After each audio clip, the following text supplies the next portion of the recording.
Hello. ಓ ಹೌದಾ, super, thank you. ಯಾರ ಜೊತೆ ಮಾತಾಡ್ತಿದ್ದೀನಿ ಅನ್ಕೊಂಡ್ರಾ? ನಾನು ದಾಶರಥಿ ಚಿಟ್ ಫಂಡ್ಸ್ ಅವ್ರ ಜೊತೆ ಮಾತಾಡ್ತಿದ್ದೆ. ಏನಪ್ಪ ವಿಷಯ ಅಂತಂದರೆ, ನಾನು ದಾಶರಥಿ ಚಿಟ್ ಫಂಡ್ಸಲ್ಲಿ ಚೀಟಿ ಹಾಕಿದ್ದೆ. ಯಾವುದೇ ಪ್ರಾಪರ್ಟಿ ಭದ್ರತೆ ಇಲ್ಲದೆ, ಚೆಕ್ ಸೆಕ್ಯೂರಿಟಿ ಇಲ್ಲದೆ, ಕೇವಲ 35 ನಿಮಿಷದಲ್ಲಿ ಚೀಟಿ ಹಣನ ಕೈ ಕೊಟ್ಟರು. ಎಷ್ಟು ಸುಲಭ ಅಲ್ವಾ? ನೀವು ದಾಶರಥಿ ಚಿಟ್ ಫಂಡ್ಸಲ್ಲಿ ಚೀಟಿ ಹಾಕಬೇಕಾ? ಹಾಗಾದರೆ ಹಿಂದೆ ಕರೆ ಮಾಡಿ ದಾಶರಥಿ ಚಿಟ್ ಫಂಡ್ಸ್ಗೆ.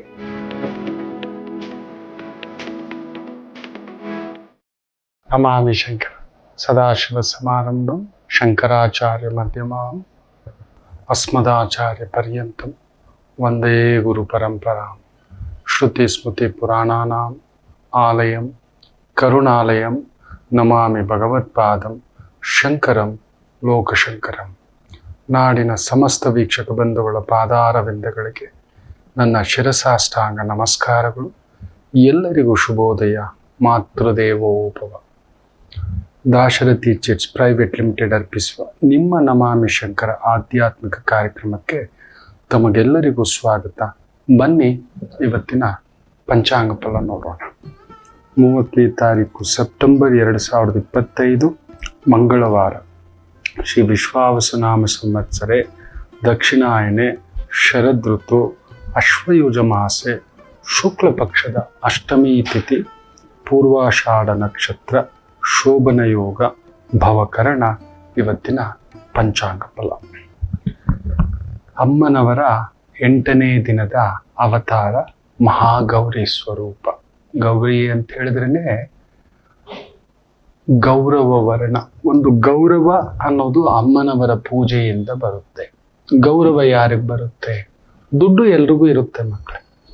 ಅಧಿಕಾರ ಬರುತ್ತೆ, ಹೆಸರು ಬರುತ್ತೆ, ಕೀರ್ತಿ ಬರುತ್ತೆ, ಪ್ರತಿಷ್ಠೆ ಬರುತ್ತೆ. ಬಟ್ ಆ ಗೌರವ ಅನ್ನೋದು ದುಡ್ಡು ಕೊಟ್ಟು ಕೊಂಡುಕೊಳ್ಳೋದಲ್ಲ.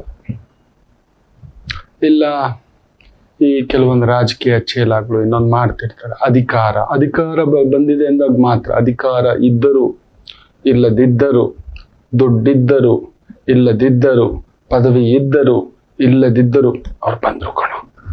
ಅಮ್ಮನವ್ರು ಬಂದ್ರು ಕಣ. ಸಿದ್ದೇಶ್ವರ ಮಹಾಸ್ವಾಮಿಗಳ ತರ. ಅವ್ರ ಹತ್ರ ಏನಿತ್ತು? ಯಾವ್ದಾದ್ರು ಪದವಿ ಇತ್ತ? ಪ್ರತಿಷ್ಠೆ ಇತ್ತ? ಇಲ್ಲ ಯಾವ್ದಾದ್ರು ಮಠ ಇತ್ತ? ಇಲ್ಲ ಯಾವ್ದಾದ್ರು ಟ್ರಸ್ಟ್ ಇತ್ತ? ಏನ್ರಿ ಆ ಮಹಾಪುಣ್ಯಾತ್ಮರು? ವಿವೇಕಾನಂದರು, ರಮಣ ಮಹರ್ಷಿಗಳು, ರಾಮಕೃಷ್ಣ ಪರಮಹಂಸರು, ಏನಾದ್ರೂ ಇತ್ತ ಅವ್ರ ಹತ್ರ? ಬರ್ತಿದ್ರೆ ಅದೊಂಥರ ಏನೋ ವಿದ್ಯುತ್ ಪ್ರವಹಿಸಿದ ಹಾಗೆ, ಒಂಥರ ಕರೆಂಟ್ ಪಾಸ್ ಆದಾಗೆ ಆ ದೀಪ್ಯಮಾನವಾಗಿರ್ತಕ್ಕಂಥ ಸ್ವರೂಪಗಳವರು. ಹೀಗಂದ್ರು 10 ಲಕ್ಷ ಜನ. ಆ ಒಂದು ವಿನಯಶೀಲತೆ, ಆ ಒಂದು ವ್ಯಕ್ತಿತ್ವ, ಗೌರವ ತಾನಾಗಿ ಗಳಿಸ್ಕೊಂಡು ಬರಬೇಕು. ಎಲ್ರಿಗೂ ಸಿಗೋದಿಲ್ಲ. ಯಾವುದೋ ಜನ್ಮದ ಪುಣ್ಯ, ಆ ತಾಯಿ ಗೌರಿ ದೇವಿಯ ಒಂದು ಆಶೀರ್ವಾದ. ಬದುಕಿದ್ರೆ ಜೀವನದಲ್ಲಿ ಒಂದು ದಿನ, ಒಂದು ಕ್ಷಣವಾದರೂ ಆ ರೀತಿ ಬದುಕಬೇಕು. ಒಂದು ಕ್ಷಣ ಬದುಕಿದ್ದೀವಿ ನಾವು. ಇದು ಕಣ ಗೌರವ ಅಂದ್ರೆ ಅನ್ನೋ ಒಂದು ಭಾವ. ಅಂಥದ್ದೊಂದು ಭಾವ, ಶಕ್ತಿ ಎಲ್ರಿಗೂ ಇರುತ್ತೆ. ನಮಗೂ ನಮ್ಮನ್ನು ನೋಡಿದ್ರೆ ಎಲ್ರು ಈಗ ಅನ್ಬೇಕು. ನಮಗೂ ಎಲ್ಲಾದ್ರೂ ಹೋದ್ರೆ, ಕರೆದ್ರೆ. ನಿನ್ನೆ ಕೂಡ ಒಂದು ವಿಶೇಷ ಕಾರ್ಯಕ್ರಮ ಅಮ್ಮನವರದು ಆಗಲಿಲ್ಲ. ಬೇರೆ ಕಾರ್ಯಕ್ರಮಗಳ ಅನುಭೂತಿಯಿಂದ ಮೇಲಿಂದ ಮೇಲೆ ಒತ್ತಡ, ಬರಬೇಕು ಗುರುಗಳೇ ಅಂತ. ನೀವಿದ್ರೆ ನಮ್ಗೆ ಅದೊಂದು ಆನಂದ ಅಂತ, ಅದೊಂದು ಖುಷಿ ಅಂತ ಹೇಳಿ, ಅದೊಂದು ಸಮಾಧಾನ. ನಾನೆಲ್ಲೋ ಒಂದು ಅಣುವಷ್ಟು ಸೇವೆ ಅಮ್ಮನವರಿಂದ ಮಾಡಿದ್ದೇನೆ. ಅದಕ್ಕೆ ಇಂಥದ್ದೊಂದು ಗೌರವ. ಅಣುವಷ್ಟು ಕರೆದು ಈ ಥರದ್ದು ನಂಗೆ ಸ್ವಲ್ಪ ಭಯ.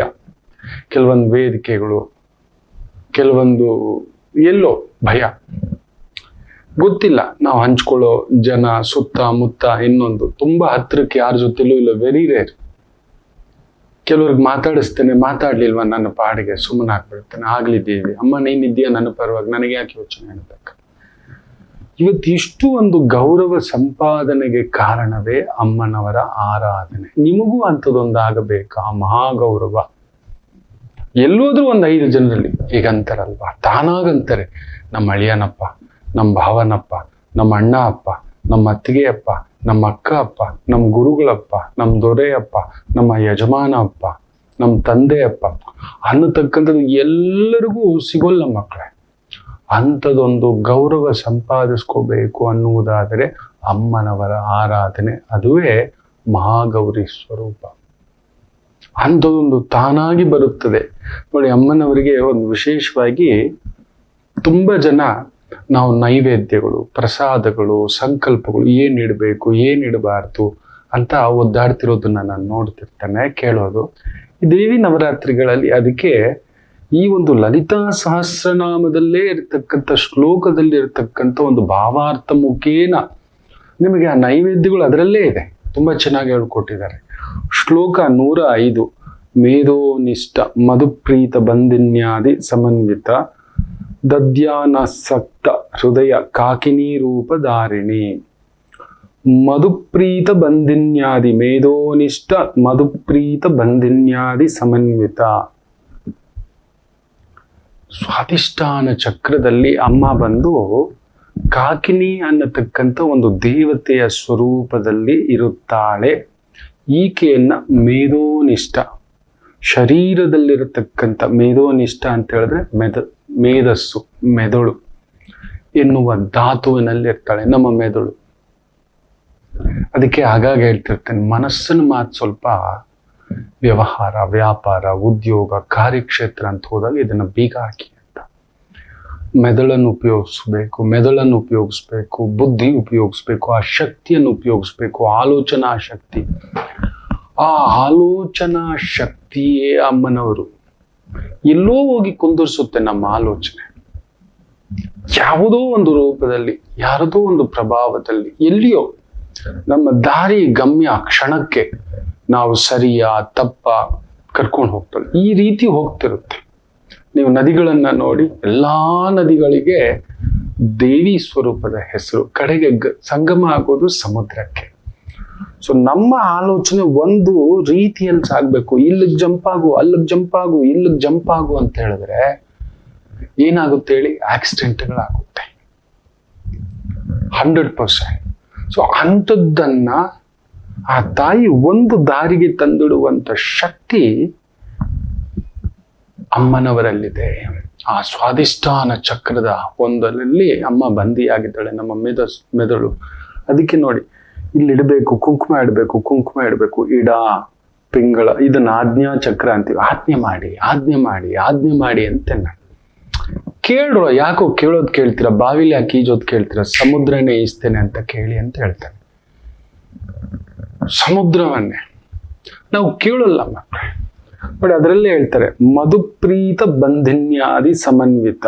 ಅಮ್ಮನವರಿಗೆ ವಿಶೇಷವಾಗಿ ಜೇನುತುಪ್ಪವೆಂದರೆ ತುಂಬಾ ಪ್ರೀತಿ. ಪ್ರಸಾದ, ಒಂದು ಬಟ್ಲು ಅನ್ನ ಮಾಡ್ಕೊಳ್ಳಿ, ಉಪ್ಪಿಲ್ಲದ ಅನ್ನ, ಏನೂ ಇಲ್ಲ, ಒಂದು ಚಿಕ್ಕ ಬಟ್ಲು ಜೇನುತುಪ್ಪ, ಒಂದು 10-20 ರೂಪಾಯಿಗೆಲ್ಲ ಸಿಗುತ್ತೆ. ಒಂದು ಸ್ಪೂನ್ ಹಾಕಿ ಸಮರ್ಪಣೆ ಮಾಡಿ. ಶುದ್ಧ ಜೇನುತುಪ್ಪ ಸೇವಿಸೋದ್ರಿಂದ ಆಂಟಿಬಯೋಟಿಕ್ ಅಂತ ಹೇಳುತ್ತೆ ಸೈನ್ಸ್. ಅದನ್ನ ನೋಡಿ, ಯುಗಗಳ ಹಿಂದುಗಡೆಯೇ ಯೋಗ ಪುರುಷರು ಆ ಮಧುಪ್ರೀತ ಅಮ್ಮನವರಿಗೆ ಅಂಥದ್ದೊಂದು ಶಕ್ತಿ ಕೊಡುತ್ತೆ. ಅಮ್ಮನವರಿಗೆ ಸಮರ್ಪಣೆ ಮಾಡಿ ಸೇವಿಸಿ ಅಂತ. ಇವತ್ತು ನಾವೆಲ್ಲಿ ನಮ್ಮ ಫುಡ್ ಸ್ಟೈಲ್, ಲೈಫ್ ಸ್ಟೈಲ್ ಎಲ್ಲ ಚೇಂಜ್ ಮಾಡ್ಕೊಂಡು ಎಡವಟ್ಟು ಮಾಡಿ ಇಟ್ಕೊಂಡಿದ್ದೇವೆ ಮಕ್ಕಳೇ. ನೆನ್ಪಿಟ್ಕೊಳ್ಳಿ ಮಕ್ಕಳೇ, ಅಮ್ಮ ಅನುಗ್ರಹ ಕೊಟ್ಟರೆ ನಮಗೆ ಒಂದು ಪುಟ್ಟ ಕಥೆಯನ್ನ ಹೇಳ್ಬೇಕಿವತ್ತು. ಒಂದು ತಂಜಾವೂರಿನಲ್ಲಿ ರಾಜರಾಜ ಚೋಳ, ಪೊನ್ನಿಯನ್ ಸೆಲ್ವನ್ ಅಂತ ಮಾತಾಡ್ತೇವೆ, ಕಾವೇರಿಯ ವರಪುತ್ರ ಅಂತ ಏನ್ ಕರಿತೇವೆ, ರಾಜರಾಜ ಚೋಳ. ಆ ಚೋಳದ ವಂಶಸ್ಥರಲ್ಲಿ, ಇಡೀ ರಾಜವಂಶಸ್ಥರಲ್ಲಿಯೇ ರಾಜರಾಜ ಚೋಳ ದಕ್ಷಿಣ ಭಾರತದಲ್ಲಿ ತುಂಬ ದೊಡ್ಡ ದೊರೆ. ದಕ್ಷಿಣಾಪತೇಶ್ವರ ಅನ್ನತಕ್ಕಂಥ ಮಾತು, 100 ಹಡಗುಗಳನ್ನ ಇಟ್ಕೊಂಡಿದ್ದವನು. ಅವತ್ತಿನವರೆಗೆ ಸಿಂಗಪುರ್ ವರೆಗೂ ದಾಟಿರ್ತಕ್ಕಂಥವನು. ಶ್ರೀಲಂಕಾ, ಸಿಂಗಪುರ್, ಬೇರೆ ಬೇರೆ ಕಡೆ ದೇಶ ವಿದೇಶಗಳಲ್ಲಿ ವಿಕ್ರಮವನ್ನ ಸ್ಥಾಪಿಸಿದಂಥವು. ತಂಜಾವೂರಿನಲ್ಲಿ ವಿಶೇಷವಾಗಿ ಬೃಹದೇಶ್ವರ, ಪಿರುವಡೆಯಾರ್ ದೇವಸ್ಥಾನ, ದೊಡ್ಡ ಶಿವಯ್ಯನ ದೇವಸ್ಥಾನ ಅನ್ನತಕ್ಕಂಥದ್ದಿದೆ. ಆತ ನೋಡಿ, ಅಮ್ಮನವರ ಆಶೀರ್ವಾದ ನೆನ್ಪಿಟ್ಕೊಳ್ಳಿ. ಏನು ಕದಲಬೇಕೆಂದರೂ ಒಂದು ತಾಯಿ ಜೀವ ಮಾಡಿದ ಒಂದು ನಿಸ್ವಾರ್ಥ ಸೇವೆಗೆ ನಾನಿರಲಿ ಇಲ್ಲದಿರಲಿ ನನ್ನ ನಂತರವೂ ನಿನ್ನ ಹೆಸರು ಇರಬೇಕಮ್ಮ ಅಂತ ಹೇಳಿ ಒಂದು ತಾಯಿ ಜೀವದ ಹೆಸರನ್ನ ಕೆತ್ತಿಸಿದ್ದಾನೆ. ಆದ ದೇವಸ್ಥಾನ ನಿರ್ಮಾಣ ಮಾಡಿದ ಮೇಲೆ ಆ ಊರಿನವ್ರನ್ನೆಲ್ಲ ಕರೆದು, ಇನ್ನು ಮೇಲೆ ಈ ದೇವಸ್ಥಾನ ನಿಮ್ಮದು, ಸದಾ ಈ ದೇವಸ್ಥಾನ ಬೆಳಗ್ತಿರ್ಬೇಕು. ನಿಮ್ಮ ಶಕ್ತಿ ಅನುಸಾರ ಪ್ರತಿಯೊಬ್ಬರು ಒಂದು ದೀಪವನ್ನ ಒಪ್ಪಿಕೊಳ್ಳಿ. ನಿಮ್ಮ ಮನೆಯಿಂದ ಒಂದು ದೀಪ ತಂದಿಟ್ಟು ನಿತ್ಯ ಅದಕ್ಕೊಂದು ಸ್ವಲ್ಪ ಎಣ್ಣೆ ಹಾಕಿ ದೀಪ ಹಚ್ಚಿ ಅಂತ ಕೇಳ್ಕೊತೇನೆ. ಜನಗಳಿಗೆ ಪರಮಾಶ್ಚರ್ಯ. ಒಂದು ದೊರೆ ಇಷ್ಟು ಪ್ರೀತಿಯಿಂದ ನಮ್ಮ ಮೇಲೆ ಅಭಿಮಾನದಿಂದ ಪ್ರತಿಯೊಬ್ಬರಿಗೂ, ಅಲ್ಲಿ ಜಾತಿ ಧರ್ಮ ಯಾವುದೂ ಇಲ್ಲ, ಕುಲ ಕೂಡ ಇಲ್ಲ, ಎಲ್ಲರೂ ಹಚ್ಬೋದು, ಯಾರಾದರೂ ಹಚ್ಬೋದು.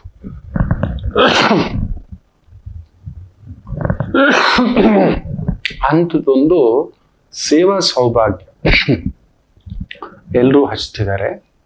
ಒಮ್ಮೆ ರಾಜರಾಜ ಚೋಳ, ಕುಂಭರಾಶಿ, ಶತಭಿಷ ನಕ್ಷತ್ರ, ರಾಜರಾಜ ಚೋಳ ಅಂದಿದ್ದೆ ನನಗೆ ನೆನಪಿಗೆ ಬರೋದೇ ಶತಭಿಷ ನಕ್ಷತ್ರ, ಶತಭೀಷಣಂ ಅಂತ ಹೇಳ್ತಾರೆ.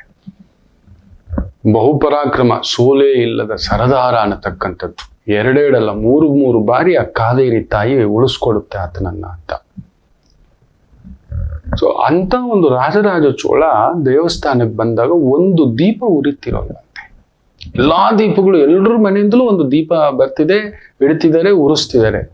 ಏನಾಯ್ತು ಅಂತ. ಇಲ್ಲ ಸ್ವಾಮಿ, ಇಂಥ ಒಂದು ಮನೆಯಿಂದ ಒಂದು ದೀಪ ಯಾಕೋ 7 ದಿನದಿಂದ ಉರಿತಿಲ್ಲ ಅಂತ. ಏನಿರ್ಬೋದು ಅಂತೇಳಿ ರಾಜನೇ, ಏನೋ ಆಗಿರ್ಬೇಕು, ನನ್ನ ಜನಗಳು ಖಂಡಿತ ತಪ್ಪು ಮಾಡೋದಿಲ್ಲ, ಮಹಾಗೌರಿ ಸ್ವರೂಪ, ಹೋಗಿ ನೋಡೋಣ, ಕೇಳೋಣ ಅಂತ ತಾನೇ ಭಟ್ರ ಜೊತೆ ಸಣ್ಣದಾಗಿ ಹುಡ್ಕೊಂಡು ಹೋದಾಗ ಒಂದು ಗುಡಿಸ್ಲಂತೆ. ಸಿಕ್ಕಾಬಟ್ಟೆ ಮಳೆನಲ್ಲೇ ಈ ತರ ದೊರೆ ಬಂದಿದ್ದಾನಂದ್ರೆ ಒಂದು ಹೆಣ್ಮಗುವಿನ ಹೊರಗಡೆ ಬರುತ್ತಿತ್ತೆ, ಹಸುಗೂಸು, ಒಂದು 2-3 ತಿಂಗಳ ಮಗು. ಏನಮ್ಮ, ಯಾರಮ್ಮ ನೀನು ಅಂತ ಕೇಳಿದ್ರಂತೆ. ಸ್ವಾಮಿ, ವರಗುಣ ಅಂತ ಆಕೆ ಹೇಳ್ತಾಳೆ. ಯಾಕಮ್ಮ ದೀಪ ಹಚ್ಚಿಲ್ಲ ಅಂತ ಕೇಳಿದಾಗ ಆಕೆ ಹೇಳ್ತಾಳಂತೆ, ನನ್ನ ಗಂಡನ ಹೆಸರು ಮಾರಾಯಿ. ಈ ಜೋರಾಗಿ ಬಂದ ಮಳೆಯಿಂದಾಗಿ ಕಾವೇರಿ ತಾಯಿ ಹಸುಗಳು, ಕುರಿಗಳು ಎಲ್ಲ ಕೊಚ್ಕೊಂಡು ಹೋಗ್ತಿದ್ರೆ ನನ್ನ ಗಂಡ ಹಿಡ್ಕೊಳಕ್ ಹೋಗಿ ಅದ್ರಲ್ಲಿ ಕೊಚ್ಕೊಂಡು ಹೋಗ್ಬಿಟ್ಟ ಸ್ವಾಮಿ. 2 ತಿಂಗಳ ಮಗು, ಹಾಲು ಕುಡಿಯೋ ಮಗು, ದೀಪ ಬೇರೆ ನಾನು ಒಪ್ಕೊಬಿಟ್ಟಿದ್ದೆ.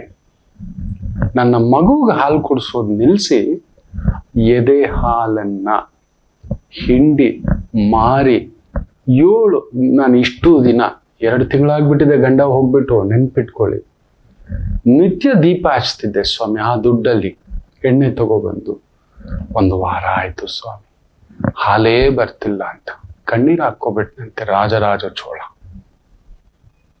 ಅಮ್ಮ, ನಿನ್ನ ತ್ಯಾಗಕ್ಕೆ ಮೆಚ್ಚಿದೆ. ಯಾರಮ್ಮ, ನಿನ್ನ ಹೆಸರೇನು ಅಂದ್ರೆ ವರಗುಣ, ಮಾರಾಯನ ಹೆಂಡತಿ ವರಗುಣ. ಇವತ್ತಿನಿಂದ ಯಾರಾದರೂ ನಾನಿರಲಿ ಇಲ್ಲದಿರಲಿ ಈ ಮಗುವಿಗೆ ನಾನೇ ತಗೋತೇನೆ ಅಂತೇಳಿ ಆ ಮಗುವನ್ನ ತಗೊಂಡೋಗಿ ತನ್ನ ಅರಮನೆಯಲ್ಲಿ ಬೆಳೆಸ್ತಾನೆ. ಆ ಹೆಣ್ಣು ಮಗುಗೆ ಬೇಕಾಗಿರ್ತಕ್ಕಂಥ ವ್ಯವಸ್ಥೆ ಮಾಡ್ತಾನೆ. ಆ ಕಾಲದಲ್ಲಿ ಗಂಡಿಲ್ಲ ಅಂದ್ರೆ ಯಾರ್ದಿಕ್ಕು. ಇವತ್ತಿನಿಂದ ಈ ಊರಿನಲ್ಲಿ ಯಾರೇ ಹೆಣ್ಣು ಮಗು ಹುಟ್ಟಿದರೆ ಮಾರಾಯನ ಮನೈವಿ ವರಗುಣ ಅಂತ ಹೆಸರಿಡಿ. ಆ ಮಾರಾಯ ಯಾರು ಕೊಚ್ಕೊಂಡು ಹೋದ್ನೋ ಅವನ ಮನೈವಿ ಅಂದ್ರೆ ಹೆಂಡತಿ, ವರಗುಣ. ಆಕೆ ಹೆಸರೇನು ವರಗುಣ ಅಂತಿತ್ತೋ ಆಕೆ ಹೆಸರಿಡಿ ಅಂತ ಹೇಳ್ಬಿಟ್ಟು ಇವತ್ತಿಗೂ ಎದೆ ಹಾಲಿನಿಂದ ದೀಪವನ್ನ ಉರಿಸಿದಂತ ದೇವಾಲಯ ಅನ್ನೋ ಹೆಸರೇ ದೀಪ ಅನ್ನತಕ್ಕಂಥ ಹೆಸರು ಅಲ್ಲಿದೆ. ಕೆತ್ತಿಸಿದ್ದಾನೆ ರಾಜರಾಜ ಚೋಳ. ನಾ ಹೇಳಿದ್ನೆಲ್ಲ ತಮಿಳು ಕಲಿತಿದ್ದೇನೆ, ಹುಡುಕಿ ತಗೊಂಡ್ ಬರ್ತಿದ್ದೇನೆ ಕೆಲವೊಂದು ವಿಚಾರಗಳು ಅಂತಕ್ಕಂಥದ್ದು. ಅಂದ್ರೆ ನೋಡಿ, ಒಂದು ಸಾಮಾನ್ಯ ಸ್ತ್ರೀ ಕೂಡ ಅಂಥದ್ದೊಂದು ಗೌರವ ಪಡೆಯ ಶಕ್ತಿ 1000 ವರ್ಷ ಆಗ್ಬಿಟ್ಟಿದೆ ಮಕ್ಕಳೇ. ಆ ದೇವಸ್ಥಾನ ಕಟ್ಟಿ ಬೃಹದೇಶ್ವರ, ತಂಜಾವೂರಿನ ಬೃಹದೇಶ್ವರ ಆಲಯ ಕಟ್ಟಿ 1010 ವರ್ಷ, 1020 ವರ್ಷ ಮೇಲೆ ಆಗ್ಬಿಟ್ಟಿದೆ. ಈಗಲೂ ಜನಗಳು ನೆನಪಿಟ್ಕೊಂಡಿದ್ದಾರೆ ಅಂದ್ರೆ ಇಂಥದೊಂದು ಮಹಾಗೌರಿ ಸ್ವರೂಪದ ಸ್ತ್ರೀಯರ ಭಾವದಿಂದಲೇ, ಇನ್ಯಾವುದೋ ಸಂಕಲ್ಪದಿಂದಲ್ಲ. ನೆನಪಿಟ್ಟುಕೊಳ್ಳಿ. ಅದೊಂದು ನಿಗೂಢ. ಅದಕ್ಕೆ ಹೇಳೋದು ಅಮ್ಮನವರನ್ನು ಆರಾಧನೆ ಮಾಡಿ, ಪ್ರಾರ್ಥನೆ ಮಾಡಿ, ನಿಮಗೂ ಅಂಥದ್ದೊಂದು ಶಕ್ತಿ ಸಿಗುತ್ತೆ. ಎದೆ ಹಾಲಿನಿಂದ ದೀಪ ಲೆಕ್ಕ ಹಾಕೊಳ್ಳಿ. ನೀವು ಹೇಳೋದ್ರಿ ಈ ದೀಪ ಉರಿಸ್ಲಿಕ್ಕಿಲ್ಲ, ಗಂಡ ಇಲ್ಲ ದುಡ್ಡು ತಂದಾಕೋನು, ಹಾಲನ್ನ ಮಗು ಕುಡಿಸ್ದೆ ಹಿಂಡಿ ಮಾರಿ ಬಂದ ದುಡ್ಡಲ್ಲಿ ದೀಪ ಉರಿಸಿದೆ ಅಂದ್ರೆ ಅಂಥದ್ದೊಂದು ಆಲೋಚನೆ ಯಾರು ಕೊಟ್ಟಿದ್ದು, ಅದನ್ನ ಗಮನಿಸುವಂತ ಶಕ್ತಿ ಯಾರು ಕೊಟ್ಟಿದ್ದು? ಅಮ್ಮನವರೇ. ನೋಡಿ, ಆಕೆ ಮಾಡಿದ ತ್ಯಾಗದ ಪ್ರತೀಕ. ಏನು ವ್ಯವಸ್ಥೆಯೋ ಮಾಡಿ ಆ ಮಗುವಿಗೆ ಅರಮನೆಯಲ್ಲಿ ಬೆಳೆಸುವಂತ ಶಕ್ತಿ, ಎಲ್ಲೋ ಒಂದು ಗುಡಿಸ್ಲಲ್ಲಿದ್ದಂಥ ಮಗುವನ್ನ. ಅದಕ್ಕೆ ಹೇಳ್ತಿರ್ತಾನೆ, ವೈದಿಕದ ಶಕ್ತಿಯನ್ನ ಪರೀಕ್ಷಿಸಬೇಡಿ, ಒಪ್ಪಿಕೊಳ್ಳಿ. ಸರೆಂಡರ್, ಇಟ್ ಡ್ರೈವ್ಸ್ ಯು ಮಕ್ಕಳೇ. ಇನ್ನಷ್ಟು ಈ ರೀತಿಯ ವಿಚಾರಗಳು ಹುಡುಕಿ ತರ್ತೇನೆ, ನಿಮ್ಮ ಜೊತೆ ಹಂಚ್ಕೊತೇನೆ. ಮಾಹಿತಿ ಇಷ್ಟವಾದವರು ಆದಷ್ಟು ನಿಮ್ಮ ಸ್ನೇಹಿತರಿಗೂ ಆತ್ಮೀಯರಿಗೂ ಹಂಚ್ಕೊಳ್ಳಿ. ಅವರಿಗೂ ಕೂಡ ಆ ಮಹಾಗೌರಿ ಆಶೀರ್ವಾದ ಸಿಗಲಿ. ಹಾಗೆ ನನ್ನ ಗಂಗಮ್ಮ ದೇವಸ್ಥಾನದಲ್ಲಿ ನವರಾತ್ರಿಯ ನಂತರ ವಿಶೇಷವಾಗಿ ಗುರುಪ್ರವೇಶ ಕಡಗರಾಶಿಗೆ ಅತಿಸಾರ ಯೋಗವಾಗಿ ವೇಗವಾಗಿ ಬರ್ತದೆ. ಅದು ವೇಗ ಒಳ್ಳೇದ ಕೆಟ್ಟದ ಅದನ್ನ ಮುಂದಿನ ದಿನಗಳಲ್ಲಿ ಚರ್ಚೆ ಮಾಡ್ತೇನೆ. ಆದರೆ ಆ ಕಟಕ ರಾಶಿ ಅಮ್ಮನವರು ಭೂದೇವಿ ರಾಶಿ, ಆ ಒಂದು ಕಟಕ ಲಗ್ನ, ರಾಮ ಲಗ್ನ, ಸೀತಮ್ಮ ಲಗ್ನ, ದ್ರೌಪದಿ ಲಗ್ನ, ದೇವಿ ಲಗ್ನ, ಅಹಲ್ಯ ಲಗ್ನ, ಅನಸೂಯ ಲಗ್ನ ಆ ಭಾವದಲ್ಲಿ ಬರ್ತಿದೆ ಮಕ್ಕಳೇ. ಅದರ ಸಂಭವಿತ ವಿಶೇಷವಾದಂಥ ಪಲ್ಲಕ್ಕಿ ಉತ್ಸವ ಇದೆ 19ನೇ ತಾರೀಕು. ಬನ್ನಿ, ನಾನು ಇರ್ತೇನೆ. ಅಮ್ಮನವರ ದರ್ಶನ ನಿಮಗಾಗಬೇಕು. ನಮಗೆ ಸಮಯ ಇಲ್ಲ, ನಾವು ದೇವಸ್ಥಾನಕ್ಕೆ ಹೋಗೋಕ್ಕೆ ಸಮಯ ಇಲ್ಲ. ಅದಕ್ಕೆ ವೈದಿಕವಾಗಿ ಒಂದು ಪರಿಷ್ಕಾರ. ಅಮ್ಮನವರೇ ಆಲಯದಿಂದ ಹೊರಗಡೆ ನಮ್ಮನ್ನು ನೋಡ್ಲಿಕ್ಕೆ ಬರ್ತಿದ್ದಾಳೆ. ಆಯ್ತಾ? ಬೆಳಿಗ್ಗೆ 10 ಗಂಟೆ, 11 ಗಂಟೆ, 12 ಗಂಟೆ ಒಳಗಡೆ ಬನ್ನಿ. ಬಂದು ನೋಡಿ ಅಮ್ಮನವರ ಆ ಒಂದು ಅಲಂಕಾರ ಸ್ವರೂಪ. ಕಡಿಮೆ ಅಂದ್ರೂ 12ರಿಂದ 15 ಸ್ವರೂಪದಲ್ಲಿ ಅಣ್ಣಮ್ಮ ಅಂತೆ ಮುತ್ಯಾಲಮ್ಮ ಇದೆ. ನನಗೆ ತುಂಬಾ ಶಕ್ತಿ ಕೊಟ್ಟಿರ್ತಕ್ಕಂಥ ಮುತ್ಯಾಲಮ್ಮ, ಗಂಗಮ್ಮ, ಗೌರಮ್ಮ, ನರಸಿಂಹ, 1, 2 ಎಲ್ಲ ದೇವಾನ ದೇವತೆಗಳು ಪರಿವಾರ ಸಮಾಹಿತವಾಗಿ ಬರುತ್ತೆ. ಮುಂದುಗಡೆ ನನ್ನಮ್ಮ ಗಂಗಮ್ಮ ಇರುತ್ತೆ. ನನ್ನ ಜ್ಞಾನಗಂಗಾ ಕ್ಷೇತ್ರ ಇದೇ ಲಿಂಗರಾಜಪುರ, ಬೆಂಗಳೂರಿನ ಲಿಂಗರಾಜಪುರ ಗೊತ್ತಿದೆ ತುಂಬಾ ಜನಕ್ಕೆ. ಗಂಗಮ್ಮ ದೇವಸ್ಥಾನ ಅಂತ ಒತ್ತಿ ಅಮೃತ್ ಚಿತ್ರಮಂದಿರ ನಿಯರ್ ಅಮೃತ್ ಥಿಯೇಟರ್. ತುಂಬ ದೊಡ್ಡ ಉತ್ಸವ, ಬರಬೇಕು ತಾವೆಲ್ಲ. ತಮಗೆಲ್ಲ ಅಮ್ಮನವರ ಆಶೀರ್ವಾದ ಸಿಗಲಿ, ಆ ಗೌರಿ ಪ್ರಭಾವ ನಿಮಗಾಗಲಿ ಅಂತ ಹೇಳ್ತಾ ಒಂದು ಪುಟ್ಟ ವಿರಾಮ ತಗೊಂಡು ವಾಪಸ್ ಬರ್ತಿದ್ದಾನೆ. ಮಾತೃದೇವೋ ಭವ. ನಮಾಮಿ ಶಂಕರ. ನನ್ನ ಪ್ರೀತಿಯ ಆಧ್ಯಾತ್ಮಿಕ ಬಂಧುಗಳೇ, ಪ್ರತಿಯೊಬ್ಬರ ಜೀವನದಲ್ಲೊಂದು ಕೆಲವೊಂದು ಪ್ರಶ್ನೆಗಳಿರುತ್ತೆ. ಉತ್ತರವಿಲ್ಲದ ಪ್ರಶ್ನೆಗಳಿಲ್ಲ. ಅಂಥದ್ದೊಂದು ಸಮಸ್ಯೆ ಇದೆಯಾ? ಜ್ಯೋತಿಷ್ಯ ಮುಖೇನ ಹಾಗೂ ಆಧ್ಯಾತ್ಮಿಕ ಮುಖೇನ ನಿಮ್ಮ ಪ್ರಶ್ನೆಗಳಿಗೊಂದು ಪುಟ್ಟ ಸಮಾಧಾನ. ಈ ಕೂಡಲೇ ಕೆಳಗಿನ ಸಂಖ್ಯೆಗೆ ಕರೆ ಮಾಡಿ, ಇಲ್ಲವೇ ವಾಟ್ಸಪ್ ಮಾಡಿ, ಹಾಗೂ ನಮ್ಮ ನಮಾಮಿ ಶಂಕರ ಯೂಟ್ಯೂಬ್ ಚಾನೆಲ್ ಮುಖಾಂತರವೂ ಕೂಡ ಸರಳ ಪರಿಹಾರವನ್ನು ತಾವು ವೀಕ್ಷಿಸಿ ಹಾಗೂ ಪಡೆಯಬಹುದು. ನಮಾಮಿ ಶಂಕರ. ನಮಾಮಿ ಶಂಕರ. ಹೇಳಿದ್ದೆ ಮಕ್ಕಳೇ, ನವರಾತ್ರಿ ಆರಂಭ ಕಾಲಘಟ್ಟದಲ್ಲೇ ಕೆಲವು ಇನ್ಸಿಡೆಂಟ್ಗಳು. ಈ ಬಾರಿಯ 10 ದಿನದ ನವರಾತ್ರಿ ಉತ್ಸವ is not a good sign ಅಂತ ಹೇಳಿದೆ. ಅದರಲ್ಲೂ ದಕ್ಷಿಣ ಭಾರತ, ಅದರಲ್ಲೂ ತಮಿಳುನಾಡು ಜಾಗೃತಿ ಆಗಿರಬೇಕು. ಉತ್ತರ ಭಾರತ, ಅದರಲ್ಲೂ ಮುಖ್ಯವಾಗಿ ಜಮ್ಮು ಕಾಶ್ಮೀರ, ನೇಪಾಳ್, ಈ ಭೂಭಾಗಗಳು ಹುಷಾರಾಗಿರ್ಬೇಕು. ಉತ್ತರ ಕರ್ನಾಟಕ, ಭೀಮೆ ಉಕ್ಕಿ ಹರಿತಿದ್ದಾಳೆ ನನ್ನಮ್ಮ. ಭೀಮಾ ನದಿ ಎಲ್ಲೆಲ್ಲೂ ಆರ್ಭಟವೇ. ಗಮನಿಸಿ ನೋಡಿ. ಅಲ್ಲಿ ನೋಡಿ ಜಮ್ಮು ಕಾಶ್ಮೀರಲ್ಲಿ ಅಲ್ಲೊಂದೇನೋ ನಡೆದಿದೆ. ವಾಂಗ್ಚುಕ್ ಏನೋ ಸ್ಪ್ರೆಡ್ಡಿಂಗ್, ಝೆನ್ಜಿ, ಇನ್ನೊಂದು ಎಲ್ಲ ನಡೀತಿದೆ. ಸಡನ್ ಆಗಿ ಅದನ್ನ ಅರೆಸ್ಟ್ ಮಾಡ್ತಾರೆ, ರಾಜಸ್ಥಾನಕ್ಕೆ ತಗೊಂಡೋಗಿ ಜೈಲಲ್ಲಿ ಇಡ್ತಾರೆ. ಸಪ್ರೇಟ್ ಸ್ಟೇಟ್ ಬೇಕು ಅಂತ ಗಲಾಟೆಗಳು ಸ್ಟಾರ್ಟ್ ಆಗ್ತಿದೆ. ಅದಕ್ಕೆ ಬೇರೆ ಬೇರೆ ಕುಮ್ಮಕ್ಕುಗಳು. ಇನ್ನೊಂದು ಹೇಳಿದ್ದೆ, ಹುಷಾರಾಗಿರಿ ಹುಷಾರಾಗಿರಿ ಅಂತ. ತಮಿಳ್ನಾಡಲ್ಲಿ ನೋಡಿ, ಇದು ಕುತ್ಸಿತ ಬುದ್ಧಿ, ಕುತಂತ್ರ ಬುದ್ಧಿ, ತಂತ್ರಗಾರಿಕೆ ಬುದ್ಧಿ, ಏನೋ ಒಂದು ಪ್ರಾಯೋಗಿಕ, ಇದು ಎಲ್ಲವೂ ಆಮೇಲೆ. ಹೇಳಿದ್ವಿ ಎಚ್ಚರಿಕೆ ತೆಗೆದುಕೊಳ್ಳಿ ಅಂತ. ಎಚ್ಚರಿಕೆ ತೆಗೆದುಕೊಳ್ಳಿ ಅನ್ನತಕ್ಕಂಥದ್ದು. ಇವತ್ತು ನೋಡಿ 40ಕ್ಕೂ ಮೇಲ್ಪಟ್ಟ ಜನರು ಆ ಜಾಗದಲ್ಲಿ ಪರ್ಮಿಷನ್ ಕೊಟ್ಟಿದ್ದೆ ತಪ್ಪು. ಇಕ್ಕಟ್ಟಾದ ಜಾಗದಲ್ಲಿ ಎಲ್ಲ ನಡೆದ್ಬಿಟ್ಟಿದೆ ಮಕ್ಕಳೇ. ಹೇಳಿದಲ್ಲ, ಗ್ರಹಗಳು ತಮ್ಮ ಪ್ರಭಾವವನ್ನು ಬೀರುತ್ತವೆ, ಆಕರ್ಷಿಸ್ತವೆ. ಬಾ ಬಾ ನಿನ್ನ ಅಂತ ನಾನು ಹೇಳಿದ್ದೆ. ಎಲ್ಲೆಲ್ಲಿ ತುಂಬಾ ದೊಡ್ಡ ಕ್ರೌಡ್ ಇರುತ್ತೋ ಹೋಗಬೇಡಿ ಅಂತ ಹೇಳಿದ್ದೆ. ಒಂದು 50 ಜನದ ಮೇಲೆ ಸೇರ್ತಾರೆ, ನಿಮಗೆ ಯಾಕಲ್ಲಿ ಹೋಗ್ಬೇಕು? ಏನ್ ಸಾಧಿಸ್ಬಿಡ್ತೀರಿ? ಅವರೆಲ್ಲರೂ ಪದವಿ ಬರೋವರೆಗೂ ಅಷ್ಟೇ ಮಕ್ಕಳೇ. ಚೋರುಗುರು ಚಂಡಾಳ ಶಿಷ್ಯರು. ಸ್ಥಾನ ಬರೋವರೆಗೂ ಅಷ್ಟೇ. ಬೆಂಕಿ ಹಚ್ಚುವಂತ ಕೆಲಸಗಳು ಮಾಡೇ ಮಾಡ್ತಾರೆ ಯಾರಾದ್ರೂ ಸರಿ. ನಿಮಗೆ ಯಾಕೆ ಬೇಕು ಮಕ್ಕಳೇ? ನೀವಾಯ್ತು, ನಿಮ್ಮ ಕುಟುಂಬ ಆಯ್ತು, ನಿಮ್ಮ ಬದುಕು ಅಂತ ಒಂದಿದೆ. ಈ ತರ ಕ್ರೌಡ್ ಆಗಿದೆ, ಹೋಗೋದು, ಅವನೇನೋ 6 ಅವರ್ ಲೇಟ್ ಬರ್ತಾನಂತೆ, ಜನ ಕಾಯೋದಂತೆ, ಜನ ಮಾತಾಡ್ತಿದ್ದಾಗಿಯೇ 10 ರೂಪಾಯಿ ಕಮಿಷನ್ನು, ಒಂದು ಬಾಟ್ಲಿಗೆ 10 ರೂಪಾಯಿ ನಿಮ್ಗೆ, ನಂಬ್ತೀರಾ? ಅಲ್ಲಿ ಈ ಎಲ್ಲ ಇದೆ. ಅದೆಲ್ಲ ಹೇಳ್ತಾ ಕೂತ್ನು ಆತ ವೇದಿಕೆ ಮೇಲೆ ಹೇಳೋ ಅಷ್ಟರಲ್ಲಿ ಒಂದು ಮಗು ಮಿಸ್ ಆಯ್ತು, ಅಯ್ಯೋ ಅಯ್ಯೋ ಅನ್ನೋಷ್ಟರಲ್ಲಿ ಲಾಠಿ ಚಾರ್ಜ್ ನಡೆಯುತ್ತೆ. ಅಯ್ಯೋ ನಮ್ಮನ್ನ ಹೊಡಿತಾರಂತೆ ಜನ, ನೂಕುನುಗ್ಲಾಗುತ್ತೆ, ಏನು ಎತ್ತ ಅನ್ನೋ ಅಷ್ಟರಲ್ಲಿ ಹೇಳಿ. ಅವನು ಬರೋವರೆಗೂ ಗಲಾಟೆಗಳಿಲ್ಲ, ಕಿರಿಕಿರಿ ಇಲ್ಲ, ಸಾವುಗಳಿಲ್ಲ, ತಳ್ಳಾಟಗಳಿಲ್ಲ, ಏನೂ ಇಲ್ಲ. ಕ್ಷಣ ಮಾತ್ರದಲ್ಲಿ ಎಲ್ಲ ತರದ್ದು. ನಾನು ಅದಕ್ಕೆ ಹೇಳ್ತಿದ್ದೆ, ಗ್ರಹಗಳು ತಮ್ಮ ಪ್ರಭಾವ ಬೀರುತ್ತೋ ಹೋಗ್ಬೇಡಿ ಮಕ್ಕಳೇ. ಇಂಥ ಗಲಾಟೆಗಳು, ಜನಕೂಟ ಹೋಗಬೇಡಿ. ಅವ್ರ ಹೆಂಡತಿ ಮಕ್ಕಳು ಬರೋಲ್ಲ, ಅವ್ರ ಬಂಧುಗಳು ಬರೋಲ್ಲ, ಅವ್ರಿಗೆ ಏನೇನ್ ಬೇಕೋ ಸೇಫ್ಟಿಗಳು ಇಟ್ಕೊಂಡು ಬರ್ತಾರೆ. ನಿಮ್ಮಂತ ಸಾಮಾನ್ಯರನ್ನ ಕರ್ಕೊಂಡು ಹೋಗ್ಬಿಟ್ಟು ಉತ್ಪ್ರೇಕ್ಷೆ ಮಾಡಿ, ಉನ್ಮಾದ ಮಾಡಿ, ಇದು ಇನ್ನಷ್ಟು ಇದೆ, ಇದಿನ್ನಷ್ಟು ಇದೆ. ಈ ತರದ್ದು 10 ದಿನದ ನವರಾತ್ರಿ ಒಳ್ಳೆಯ ಲಕ್ಷಣವಲ್ಲ, ಜಾಗ್ರತೆ ಅಂತ ಹೇಳಿದ್ರೆ ಸ್ಟಿಲ್ ನಾವು ಕೇಳಲ್ಲ. ನಾವು ಹೋಗ್ತೀವಿ ಗುರುಗಳೇ, ಇಂಥ ಒಂದು ಪ್ರಚೋದನೆ ಆಗತಕ್ಕಂಥ ಸ್ಥಳಗಳಿಗೆ ನಾವು ಹೋಗ್ತೇವೆ, ಜೈಕಾರ ಹಾಕ್ತೇವೆ, ಇನ್ನೊಂದು ಮಾಡ್ತೇವೆ. ಈ ರೀತಿಯ ಭಾವಗಳು, ಹುಚ್ಚಾಟಿಕೆಗಳು ಇದೆಲ್ಲವೂ ನಡೆಯತಕ್ಕಂಥದ್ದಾಗುತ್ತದೆ.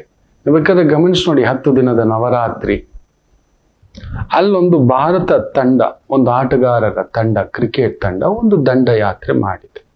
ಕೆಲವೊಂದು ಸೂಕ್ಷ್ಮಗಳನ್ನ ಗಮನಿಸಿದ್ರೆ ಯಾರ್ಯಾರು ಏನೇನ್ ಮಾತಾಡ್ತಿದ್ದಾರೆ, ದೇಶದ ಬಗ್ಗೆ, ಭದ್ರತೆಯ ಬಗ್ಗೆ, ಇನ್ನೊಂದರ ಬಗ್ಗೆ ಎಲ್ಲ ನಡೀತಿದೆ. ಪ್ರಚೋದನ ಎಲ್ಲ ನಡೀತಿದೆ ಮಕ್ಕಳು. ಉದ್ವಿಗ್ನ ಸ್ಥಿತಿಗಳು ಇತ್ತು. Jammu Kashmir border very careful. Again Tamil Nadu very careful. ಉತ್ತರ ಕರ್ನಾಟಕ ವೆರಿ ಕೇರ್ಫುಲ್. ಎಚ್ಚರಿಕೆ. ಕಲಾವಿದರು ಎಚ್ಚರಿಕೆ. ಮುಖ್ಯವಾಗಿ ಶುಕ್ರ ಕೇತು ಎಚ್ಚರಿಕೆ. ಈ ತರದ್ದು ಇಲ್ಲದು ಆತನಿಗೆ ಗುರು ನೀಚ. ಇಂಥ ಅವಮಾನಗಳನ್ನು ಅನುಭವಿಸಬೇಕು. ಆತ ಹುಟ್ಟಿದಾಗ ಗುರು ನೀಚ. ಆ ನೀಚತ್ವದ ಗುರುವಿಂದ 6ನೇ ಮನೆಯಲ್ಲಿ ಗುರು. ಆ ನೀಚತ್ವದ ಗುರು ಉಚ್ಛ್ರಾಯ ಸ್ಥಿತಿಗೆ ಬರುತ್ತೆ ನೆಕ್ಸ್ಟ್ ಇಯರ್ಗೆ. ಈಗಲೂ ಅಷ್ಟೇ. ಇದೆಲ್ಲ ಕೆಲವೊಂದು ಗ್ರಹಗಳ ಒಂದು ಬದಲಾವಣೆ. ಫೋರ್ಸ್ ದಯಮಾಡಿ ಇನ್ನು ಮೇಲೆ ಇಂಥ ಯಾವುದೇ ಒಂದು ಜನ ಸೇರತಕ್ಕಂಥ ರಾಜಕೀಯ, ಧರ್ಮದ ಹೆಸರಿನಲ್ಲಿ, ಇನ್ನೊಂದು ಭಾಷೆ ಹೆಸರಿನಲ್ಲಿ, ಏನೋ ಒಂದು ಪಟೋ ಅಂತ ಏನೋ ಒಂದು ಹೇಳ್ತಾರೆ. ಅಯ್ಯ, ನೀವ್ಯಾರು ಹೋಗ್ಬೇಡಿ, ನಾನು ಕೇಳ್ಕೊಳ್ಳೋದು. ಯಾರೋ ಎಲ್ಲಿಂದ ಬಂದು ಚುಚ್ತಾನೆ ಅಂತ ಗೊತ್ತಿಲ್ಲ. ಇವತ್ತಿಗೂ ನೀವು ನಂಬಲ್ಲ ಮಕ್ಕಳೇ, ನಾವು ಚಿಕ್ಕ ಮಕ್ಕಳಿದ್ದಾಗ ನಮ್ಮ ಕಡೆ ಇಲ್ಲೇ ಒಂದು ಹಲಸೂರು ಅಂತಿದೆ, ತುಂಬಾ ಫೇಮಸ್. ಪಲ್ಲಕ್ಕಿ ಆಗುತ್ತೆ. ಜೀವನಹಳ್ಳಿ ಪಲ್ಲಕ್ಕಿ ಆಗುತ್ತೆ. ದೊಡ್ಡಕುಂಟೆ ಪಲ್ಲಕ್ಕಿ ಆಗುತ್ತೆ. ಪಲ್ಲಕ್ಕಿ ಉತ್ಸವಗಳು. ಜೆಸಿ ನಗರ, ಮುನಿರೆಡ್ಡಿ ಪಾಳ್ಯ ಪಲ್ಲಕ್ಕಿ ಆಗುತ್ತೆ. ಬೆಂಗಳೂರು ಅಂದ್ರೇನೆ ಪಲ್ಲಕ್ಕಿಗಳ ಉತ್ಸವ. ಹೋಗ್ತೀನಿ ಅಂದ್ರೆ ಅಮ್ಮ ಅಪ್ಪ ಬಿಡ್ತಿರ್ಲಿಲ್ಲ. ಮುಖ್ಯವಾಗಿ ಹಲಸೂರು ಪಲ್ಲಕ್ಕಿ. ನನ್ನ ಅಜ್ಜ ಹೇಳಿದ ಮಾತು ನಾವಿನ್ನೂ ಮರ್ತಿಲ್ಲ. ಪುಟ್ಟಾಣಿ ಮಕ್ಕಳು, ಏನಮ್ಮ ಬುದ್ಧಿ ಕೆಟ್ಟಿದೀಯಾ? ಆ ಪಲ್ಲಕ್ಕಿನಲ್ಲಿ 1-2 ತಲೆ ಹೋಗುತ್ತೆ, 10 ಜನರದ್ದು ಕೈಕಾಲು ಹೋಗುತ್ತೆ. ಬೇಕು ಅಂತಾನೆ ಅಲ್ಲಿ ಬಂದು ದೊಂಬಿ ಮಾಡಕ್ಕೆ ಅಂತಾನೆ ಸೇರ್ಕೊಂಡಿರ್ತಾರೆ. ಏನಾದ್ರೂ ಬುದ್ಧಿ ಇದೆಯಾ? ಮಕ್ಕಳನ್ನ ಕರ್ಕೊಂಡು ಹೋಗೋದಂತೆ. ನೀವು ಅಂತ ಇಷ್ಟ ಆಯ್ತು ಅಂದ್ರೆ ಮಾರನೇ ದಿನ ಹೋಗು. ಆ ರಾತ್ರಿನಲ್ಲಿ ಹೋಗಿ ಎಲ್ಲೋ ಏನೋ ಯಾರೋ ಕೈ ಬಿಡೋದು, ಚೈನ್ ಎಳೆಯೋದು, ಇದು ಅಂತ ಹೇಳಿಬಿಟ್ಟು ಗದರಿದ್ದು ನಮಗೆ ನೆನಪಿದೆ. ನಾವು ಯಾವತ್ತೂ ಹೋಗಲೇ ಇಲ್ಲ. ಬೆಳೆದು ಒಂದು ಹಂತಕ್ಕಾದ್ಮೇಲೆ ಹೋಗಿದ್ರು ಕೂಡ ಭಯಗಳೇ. ಆ ರೀತಿ ಬೆಳೆಸಿದ್ರು. ಯಾಕಂದ್ರೆ ಎಲ್ಲಿ ಜನ ಸೇರಿದಾಗ ಎಲ್ಲಿ ಯಾವ ಹೊತ್ತಲ್ಲಿ ಎಲ್ಲಿಂದ ಯಾರು ಮಾಡ್ತಾನೋ ಗೊತ್ತಿಲ್ಲ, ನೀವುಗಳು ಗೊತ್ತಿಲ್ಲ. ಇಂಥದ್ದೊಂದು ಏನೋ ಒಂದು ಹುಚ್ಚು ಉನ್ಮಾದ ಪ್ರೀತಿ. ವ್ಯಕ್ತಿತ್ವವನ್ನ ಪ್ರೀತಿಸಿ ವ್ಯಕ್ತಿಯನ್ನಲ್ಲ. ನಿಮ್ ಬದುಕು ನೀವೇ ಕಟ್ಟಬೇಕು ಮಕ್ಕಳೇ. ಯಾವ ರಾಜಕಾರಣಿಯೂ ಬರಲ್ಲ, ಯಾರು ಬರಲ್ಲ. ನೀವೇ ದುಡಿಬೇಕು. ಹಬ್ಬ ಅಂದ್ರೆ ಒಂದ್ 2,000 ರೂಪಾಯಿ, ಒಂದ್ ಪ್ಯಾಕೆಟ್ ಸಾರಾಯಿ, ಒಂದ್ ಪ್ಯಾಕೆಟ್ ಬಿರಿಯಾನಿ, ಇಷ್ಟೇ ಅವ್ರು ಕೊಡೋದು. ಇವೆಲ್ಲ ಹೋಗ್ಬೇಡಿ ಮಕ್ಕಳೇ, ಬೇಡ ಮಕ್ಕಳೇ. ಇದೆ ಇನ್ನಷ್ಟು ಪ್ರಚೋದನೆಗಳಿದ್ದಾವೆ.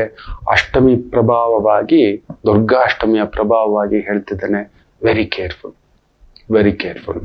ಮೇಷರಾಶಿ ವಿಶೇಷವಾಗಿ ಚಂದ್ರ ಶುಕ್ರನ ಸಾರದಲ್ಲಿದ್ದು, ಶುಕ್ರನ ಭಾವದಲ್ಲೇ ಇದ್ದಾನೆ. ಪೂರ್ವ ಪಾಲ್ಗುಣಿ, ಪುಬ್ಬ ನಕ್ಷತ್ರ ಅನ್ನತಕ್ಕಂಥದ್ದು. ಮೇಷಂ ಬ್ಯೂಟಿಫುಲ್, ಚೆನ್ನಾಗಿದೆ. ಸಪ್ತಮಾಧಿಪತಿ ಪೂರ್ವ ಪುಣ್ಯಸ್ಥಾನ, ಮನೆ, ಕುಟುಂಬ, ಓಡಾಟ, ಸುತ್ತಾಟ, ವ್ಯವಹಾರ, ವ್ಯಾಪಾರ, ಉದ್ಯೋಗ ತುಂಬ ಅನುಕೂಲ. ಬಟ್ ಶುಕ್ರ ಸ್ವಲ್ಪ ಬಾಧಕವೇ. ಮನೆ, ಕುಟುಂಬ, ಸ್ತ್ರೀಯರ ವಿಚಾರ, ಪುರುಷರ ವಿಚಾರ, ಆತ್ಮೀಯತೆ, ಗೆಳೆತನ, ಅಲ್ಲೊಂದು ನೋವುಂಟು, ಎಚ್ಚರಿಕೆ. ವೃಷಭ ರಾಶಿ ಚಂದ್ರ 6ನೇ ಮನೆ, ಶುಕ್ರನ್ ಸಾರ, ದುಡ್ಡು, ಕಾಸು, ಖರ್ಚು. ಶುಕ್ರ ಚೆನ್ನಾಗಿದ್ರು ಕೂಡ ಕೇತು ಜೊತೆ ಸೇರಿದೆ. So it will trigger. ಒಳ್ಳೇದಕ್ಕೆ, ಶುಭ ಕಾರ್ಯಕ್ಕೆ ಖರ್ಚಾಗತಕ್ಕಂಥದ್ದು, ಬಂದವರು ಹೋದವರು ಅಂತಕ್ಕಂಥದ್ದು. ಆರೋಗ್ಯದ ಕಡೆಯೂ ಗಮನ ಕೊಡಿ ಸ್ವಲ್ಪ. ವಿಪರೀತ ಸಿಹಿ, ವಿಪರೀತ ತುಂಟಾಟ, ವಿಪರೀತ ಲಾಭ, ಕೆಸಿನೋ, ಮಧು, ಮದ್ಯ, ಸುತ್ತಾಟ, ಜಾಲಿ, ಇವುಗಳಿಗೆ ಖರ್ಚು ಮಾಡಿಟ್ಕೋತೀರಿ, ಎಚ್ಚರಿಕೆ. ಕೆಲವ್ರಿಗಿದೆ ಆ ಹುಚ್ಚು, ಏನೇನಕ್ಕೂ ಖರ್ಚು ಮಾಡ್ತಾರೆ, ಯಾವ್ದಕ್ಕೆ ಖರ್ಚು ಮಾಡ್ಬೇಕು ಅನ್ನೋದು ಗೊತ್ತಿಲ್ಲ. ಇರಬೇಕು ಮಕ್ಳು, ದೇವ್ರು ನಮ್ಗೆ ಒಂದು 100 ರೂಪಾಯಿ ಕೊಟ್ಟಿದ್ದಾನೆ ಖರ್ಚಿಗೆ ಅಂತ ಹೇಳಿದ್ರೆ ಒಂದು 10 ರೂಪಾಯಿ ನಾವು ತಿನ್ನೋಣ, ಇನ್ನೊಂದು 90 ರೂಪಾಯಿ ಧಾರ್ಮಿಕ ಕಾರ್ಯಕ್ರಮಕ್ಕೆ ಪ್ರಯೋಗಿಸೋಣ. ಯಾರಿಗೂ ಇಲ್ಲ, ಏನೋ ಒಂದ್ ಜೊತೆ ಚಪ್ಪಲಿ ಕೊಡ್ಸೋಣ, ಒಂದ್ ಜೊತೆ ಬಳೆ ಕೊಡ್ಸೋಣ, ಒಂದ್ ಜೊತೆ ಸೀರೆ ಕೊಡ್ಸೋಣ, ಬ್ಲೌಸ್ ಪೀಸ್ ಕೊಡ್ಸೋಣ, ಶರ್ಟ್ ಕೊಡ್ಸೋಣ, ಪಂಚೆ ಕೊಡ್ಸೋಣ, ಶಲ್ಯ ಕೊಡ್ಸೋಣ. ಇಲ್ಲ 100 ರೂಪಾಯಿ ಇದ್ರೆ ಇನ್ನೊಂದು 100 ರೂಪಾಯಿ ಖರ್ಚು ಮಾಡಿ ಕೆಸಿನೋ, ಪಬ್ಬು, ಮಧುರ ಇದಕ್ಕೆಲ್ಲ ಹೋಗ್ಬಿಟ್ಟು ಬರ್ತಕ್ಕಂಥ ಒಂದು ಸುನಾಮಿ ಎದ್ದು ಬಿಟ್ಟಿದೆ ಇವತ್ತು ಮನುಷ್ಯನ ವ್ಯಕ್ತಿತ್ವ, ಆಲೋಚನೆ, ಎಚ್ಚರಿಕೆ. ಇನ್ನು ವಿಶೇಷವಾಗಿ ಮಿಥುನ ರಾಶಿ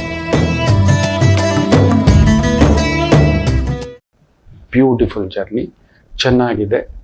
ಚಂದ್ರ ಶುಕ್ರನ ಸಾರದಲ್ಲಿ ಅದ್ಭುತವಾಗಿದ್ದಾನೆ. ಪೂರ್ವಾಷಾಢ ನಕ್ಷತ್ರ ಸಾರದಲ್ಲಿ ಶುಕ್ರ 3ನೇ ಮನೆ, ಒಡ ಹುಟ್ಟಿದವರು, ಕುಟುಂಬ, ಸುತ್ತಾಟ, ವ್ಯವಹಾರ, ಉದ್ಯೋಗ ಇವುಗಳೆಲ್ಲವನ್ನು ಆನಂದವಾಗಿ ನೋಡತಕ್ಕಂಥ ಒಂದು ಭಾಗ್ಯ. ಚೆನ್ನಾಗಿದೆ. ಮದುವೆ ವಿಚಾರಗಳು, 2ನೇ ಮದುವೆ, 2ನೇ ಬದುಕು, 2ನೇ ಮಗು, 2ನೇ ಮನೆ, 2ನೇ ವಾಹನ, ಈ ಥರದ್ದೊಂದು ಪ್ರಯತ್ನದಲ್ಲಿರ್ತಕ್ಕಂಥವ್ರಿಗೆ ವಿಶೇಷ ಅಭಿವೃದ್ಧಿಯನ್ನ ಕಾಣತಕ್ಕಂಥ ಒಂದು ಭಾವವಿರತಕ್ಕಂಥ ಒಂದು ದಿನ. ಇನ್ನು ಕರ್ಕಾಟಕ ರಾಶಿ ಚಂದ್ರ ಶುಕ್ರನ ಸಾರದಲ್ಲಿ ಇದ್ದು, ಶುಕ್ರ ನಿಮಗೆ ಧನಸ್ಥಾನದಲ್ಲಿದ್ದಾನೆ. ಕಷ್ಟಪಟ್ಟು ಏನು ದುಡಿತೀರಾ ಅದಕ್ಕೆ ತಕ್ಕದಾದಂಥ ಒಂದು ಫಲವೃದ್ಧಿಯನ್ನು ನೋಡತಕ್ಕಂಥ ಒಂದಿದು. ಶುಕ್ರನಿಗೂ ನಿಮಗೂ ಅಷ್ಟಕ್ಕಷ್ಟೇ. ಸೊ ಅದರಿಂದ ಒಂಚೂರು ಆರೋಗ್ಯದ ಕಡೆ ಗಮನ ಕೊಡಿ, ಖರ್ಚಿನ ಕಡೆ ಗಮನ ಕೊಡಿ. ಇನ್ನು ಸಿಂಹ ರಾಶಿ ಶುಕ್ರ ನಿಮ್ಮ ಮನೇಲೇ ಇದ್ದಾನೆ. ಕಲಾವಿದರಾಗಿದ್ರೆ ಒಳ್ಳೆ ಹೆಸರು, ಕೀರ್ತಿ, ಪ್ರತಿಷ್ಠೆ, ಗೌರವ, ಸನ್ಮಾನ, ಓಡಾಟ, ಸುತ್ತಾಟ ಎಲ್ಲವನ್ನು ಆನಂದ. ನಿಮ್ಮ ಮನೇಲಿ ಇವತ್ತು ಆನಂದವೇ, ಪೂರ್ತಿ ನವರಾತ್ರಿ ಉತ್ಸವದ ರೀತಿಯಲ್ಲಿ ಇರತಕ್ಕಂಥದ್ದು. ಇನ್ನು ಕನ್ಯಾ ರಾಶಿ ಸುಖಭಾವದಲ್ಲಿ ಚಂದ್ರ ಶುಕ್ರನ್ ಸಾರ. ಶುಕ್ರ 12ನೇ ಮನೆಯಲ್ಲಿ ಇನ್ನೂ ಒಳ್ಳೆಯದು. ಶುಕ್ರ 12ನೇ ಮನೆಯಲ್ಲಿದ್ದಷ್ಟು ಆನಂದ ಅಂತ ಹೇಳ್ತೀವಿ. ಆನಂದವನ್ನು ನೋಡಬೇಕು ಅಂದ್ರೆ ಶುಕ್ರನನ್ನು ನೋಡ್ತೇವೆ. 12ನೇ ಮನೆ ಬಂದು ವ್ಯಯ, ಒಳ್ಳೇದಕ್ಕೆ ಖರ್ಚು, ಖುಷಿಗೋಸ್ಕರ ಖರ್ಚು, ಅಭ್ಯುದಯಕ್ಕೋಸ್ಕರ ಖರ್ಚು, ಆತ್ಮೀಯರ ಭೇಟಿ, ಇವೆಲ್ಲವನ್ನು ನೋಡ್ತಕ್ಕಂಥ ಒಂದು ಅದ್ಭುತವಾದಂಥ ಒಂದು ದಿನ. ಬ್ಯೂಟಿಫುಲ್. ಏನಾದ್ರೂ ಒಂದು ಒಳ್ಳೆ ವಸ್ತುವನ್ನ ಕೊಂಡ್ಕೊಳ್ತಕ್ಕಂಥ ದಿನ ಕೂಡ. ಇನ್ನು ವಿಶೇಷವಾಗಿ ತುಲಾ ರಾಶಿ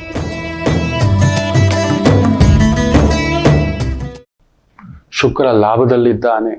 ಹೂವು, ಹಣ್ಣು, ಅಲಂಕಾರ, ಒಪ್ಪ, ಓರಣ, ಗಾರ್ಮೆಂಟ್ಸು, ಬಟ್ಟೆ ಇಂತಹ ಒಂದು ವೃತ್ತಿ ಉದ್ಯೋಗ ವ್ಯವಹಾರಗಳಲ್ಲಿ ತೊಡಗಿಸ್ಕೊಂಡಿರ್ತಕ್ಕಂಥವರಿಗೆ ವಿಶೇಷ ಅಭಿವೃದ್ಧಿಯನ್ನ ಪಡೆಯತಕ್ಕಂಥ ಒಂದು ದಿನವಾಗಿರುತ್ತೆ. ಚೆನ್ನಾಗಿದೆ. ವೃಶ್ಚಿಕ ರಾಶಿ. ಚಂದ್ರ ಶುಕ್ರನ ಸಾರದಲ್ಲಿದ್ದು ಶುಕ್ರ ಕೇಂದ್ರದಲ್ಲಿದ್ದಾನೆ. ಏನಾದ್ರೂ ಈ ತರಕಾರಿ, ಹೂವು, ಹಣ್ಣು, ಮಧ್ಯವರ್ತಿಯ ವ್ಯವಹಾರಗಳು, ಟ್ರಾನ್ಸ್ಪೋರ್ಟ್ ಇವುಗಳಲ್ಲಿರ್ತಕ್ಕಂಥವರಿಗೆ ಸ್ವಲ್ಪ ಪರಿಶ್ರಮ, ಲಾಭದ ಒಂದು ಸಂಕೇತ ಸ್ವಲ್ಪ ಕಡಿಮೆ. ನಿಮಗೂ ಶುಕ್ರನಿಗೂ ಆಗೋಲ್ಲ. ಸೊ ಚಂದ್ರ ಬಾಧಕ ನಕ್ಷತ್ರದಲ್ಲಿರೋದ್ರಿಂದ ಸ್ವಲ್ಪ ಬಾಧೆ, ಆರೋಗ್ಯದ ಕಡೆ ಗಮನ ಕೊಡಿ. ಮನೆಯ ಸ್ತ್ರೀಯರ ವಿಚಾರದಲ್ಲಿ ಸ್ವಲ್ಪ ಪ್ರೆಷರು, ಲೋಡೆಡ್ ಲೈಫ್. ಇನ್ನು ಧನುಸು ರಾಶಿ. ನಿಮಗೂ ಶುಕ್ರನಿಗೂ ಆಗಿ ಬರೋದಿಲ್ಲ. ಚಂದ್ರ ಅಷ್ಟಮಾಧಿಪತಿ, ಅದರ ಜೊತೆಲಿ ಶುಕ್ರನ್ ಸಾಯ ನೋಡಿ. ಆ ಶುಕ್ರ ಭಾಗ್ಯದಲ್ಲಿದ್ದರೂ ನಿಮ್ಗೆ ಪೂರ್ಣ ಭಾಗ್ಯ ಕೊಡೋದಿಲ್ಲ.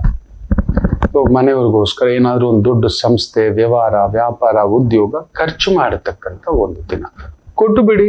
ಒಂದು 5 ಜನ ಹೆಣ್ಣು ಮಕ್ಕಳಿಗೆ ಇವತ್ತು ಭಾಗಿನ ಕೊಡ್ತಾ ಬರ್ತಕ್ಕಂಥದ್ದು ಮಾಡಿ. ಗೋ ಪೂಜೆ, ಗೋದಾನ, ಕನ್ಯಾದಾನ, ಮಾಂಗಲ್ಯ ದಾನ, ಉಡಿದಾನ ಇಂಥದ್ರಲ್ಲಿ ಖರ್ಚಾಗ್ಬಿಡ್ಲಿ ಒಳ್ಳೇದಕ್ಕೆ. ಇನ್ಯಾವುದೋ ಅಸಭ್ಯತೆಗೆ ಖರ್ಚಾಗೋದಕ್ಕಿಂತ. ಮಕರ ರಾಶಿ. ಶುಕ್ರ ನಿಮಗೆ ಪೂರ್ವ ಪುಣ್ಯ ಸ್ಥಾನಾಧಿಪತಿ.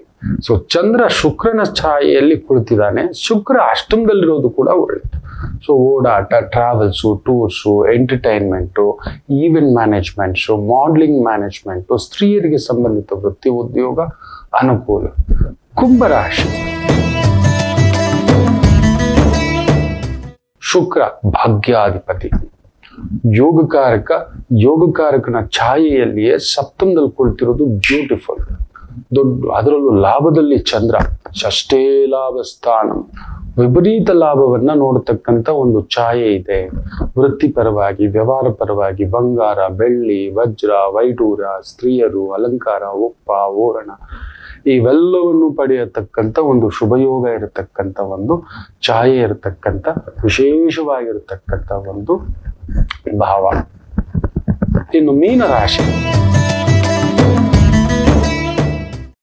ನಿಮಗೂ ಶುಕ್ರನಿಗೂ ಆಗ್ಬರಲ್ಲ. And Shukra is also sitting in 6th house. ಖಂಡಿತ ವೃತ್ತಿಪರವಾಗಿ ಅಲ್ಲೊಂದು ಒತ್ತಡ ಇರುತ್ತೆ. ಹೂವು, ಹಣ್ಣು, ಅಲಂಕಾರ, hotel, theatre, tours, travel, makeup, beauty parlour ಇಂತಹ ಒಂದು ವೃತ್ತಿ ಉದ್ಯೋಗದಲ್ಲಿ ತೊಡಗಿಸ್ಕೊಂಡಿರೋರಿಗೆ ಒಂದು ಸ್ವಲ್ಪ ಪ್ರೆಷರ್ ಇರ್ತಕ್ಕಂಥ ಒಂದು ದಿನ. ಎಲ್ಲರಿಗೂ ಒಳ್ಳೆಯದಾಗಲಿ. ಮಾತೃದೇವೋ ಭವ.